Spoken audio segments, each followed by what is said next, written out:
মাত্র 30 সেকেন্ডে ফেসবুকে কপিরাইট ডিলিট করা একদম ইউনিক পদ্ধতিতে।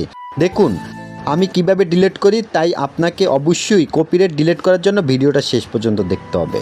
এই জন্য আপনার যে ফেসবুক আইডিটা কপিরাইট আসবে, জাস্ট আপনি সেই আইডিটা ওপেন করে নেবেন অবশ্যই অফিশিয়ালি ফেসবুক অ্যাপস থেকে। তারপরে প্রফেশনাল ড্যাশবোর্ড ওপেন করবেন।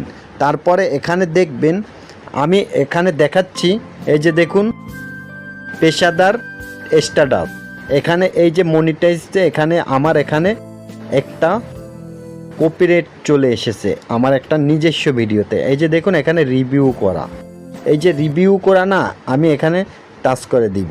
তার আগে বলবো ভিডিওটা শেষ পর্যন্ত দেখবেন, আর চ্যানেলে নতুন হলে এরকম টেক রিলেটেড ভিডিও পাওয়ার জন্য চ্যানেলটি সাবস্ক্রাইব করবেন।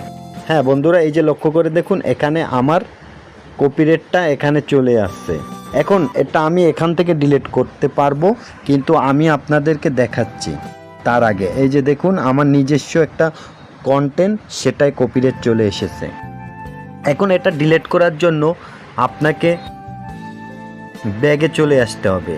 এই যে দেখুন এখানে আমি দেখিয়ে দিয়েছি, গ্ল্যাপটা লক্ষ্য করে দেখুন এখানে সব কিছু, এটা কেন কপিরাইট আসছে, কিভাবে আসছে সব কিছু এখানে দেখাচ্ছে। এবং এখান থেকে আপনি এটা রিভিউ করতে পারবেন, অর্থাৎ আপনার নিজস্ব কন্টেন্ট হলে আবেদন করলে তারা এটা দেখে আপনাকে আবার ফিরিয়ে দেবে। তাই আমি এটা রিভিউ করব না, যেহেতু আমার কন্টেন্ট হলেও আমি এটা এখন ডিলিট করে আমি শর্ট করে আপনাদের সমাধান।